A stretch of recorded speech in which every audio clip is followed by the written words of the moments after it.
পৃথিবীর বিভিন্ন দেশে ছড়িয়ে আছে ইসলামী ঐতিহ্য, প্রাকৃতিক সৌন্দর্য ও ইতিহাসের এক অমূল্য ভাণ্ডার। চলুন দেখে নিই 5টি মুসলিম দেশের দর্শনীয় স্থান যা মুগ্ধ করবে আপনার মন।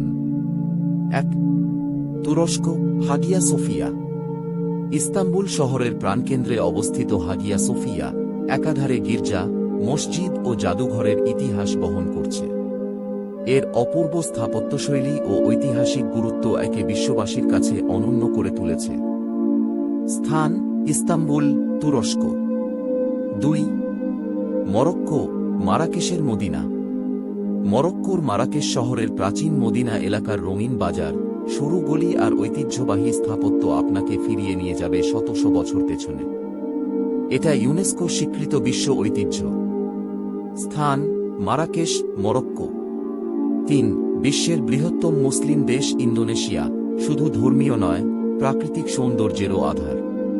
বালির উলুয়াতু সমুদ্রতট, পাহাড় ও সূর্যাস্ত দেখলে আপনি মুগ্ধ না হয়ে পারবেন না। স্থান: বালি, ইন্দোনেশিয়া। 4. সৌদি আরব, মদিনা শরীফ। মদিনা শহর মুসলিমদের জন্য অন্যতম পবিত্র স্থান। 5. মালয়েশিয়ার কুয়ালালামপুরে অবস্থিত পেত্রোনাস টাওয়ার আধুনিক স্থাপত্যের এক বিস্ময়। অন্যদিকে বাতু কেভস হল একটি পাহাড়ি মন্দির এলাকা যা বিভিন্ন ধর্মের লোকেরাও ঘুরে দেখতে আসেন। এই বৈচিত্র্য মালয়েশিয়াকে করে তোলে বিশেষ। স্থান: কুয়ালালামপুর, মালয়েশিয়া। বিশ্বের মুসলিম দেশগুলো শুধু ধর্মীয় নয়, সাংস্কৃতিক ও প্রাকৃতিক দিক থেকেও সমৃদ্ধ। আপনার প্রিয় গন্তব্য কোনটি? মন্তব্যে জানাতে ভুলবেন না। আর ভিডিওটি ভালো লাগলে লাইক, শেয়ার ও সাবস্ক্রাইব করুন।